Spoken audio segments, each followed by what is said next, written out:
The hidden origins of the Ancient Khmer Empire. The Ancient Khmer Empire was one of the greatest civilizations in Southeast Asian history. At its height, it ruled over a vast territory that included much of present-day Cambodia, Thailand, Laos, and Vietnam.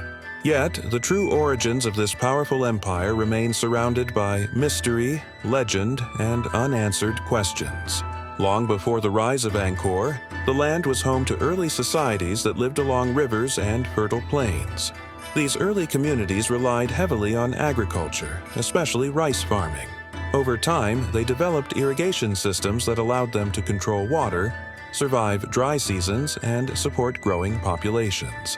This mastery of water would later become one of the Khmer Empire's greatest strengths. One of the earliest known states connected to Khmer history was Funan, which existed around the 1st to 6th centuries.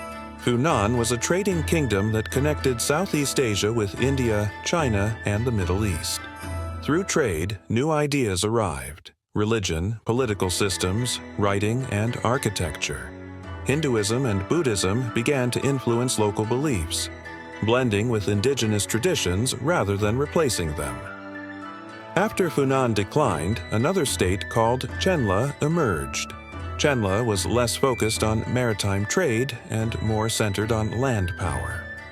It marked an important transition toward the formation of a unified Khmer identity. During this period, local rulers began to claim divine authority, presenting themselves as chosen by the gods to rule the land.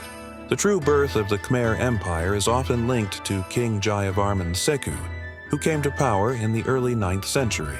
According to inscriptions, he declared independence from foreign influence and united the region under a single rule. He introduced the concept of the Devaraja, or God King, which connected the king's authority to divine power. This idea helped strengthen loyalty, stability, and centralized control. Jayavarman II chose the Angkor region as the heart of his empire. The area was ideal: rich soil, nearby water sources, and strategic location. Over generations, Khmer engineers created vast reservoirs, canals, and waterways. These systems supported massive populations and allowed Angkor to flourish where other civilizations might have failed. Religion played a central role in Khmer society. Massive temples were built not only as places of worship, but also as symbols of cosmic order. Among them, Angkor Wat stands as the most famous. Originally dedicated to the Hindu god Vishnu, it later became a Buddhist temple, reflecting the empire's religious evolution. The success of the Khmer Empire was not based on war alone.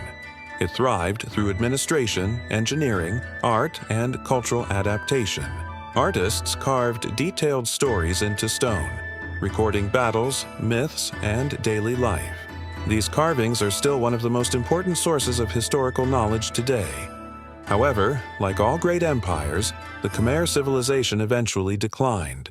Climate changes, environmental stress, internal conflicts, and external invasions weakened the system.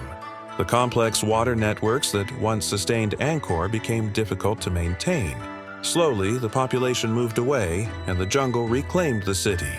Despite its fall, the legacy of the Khmer Empire remains alive.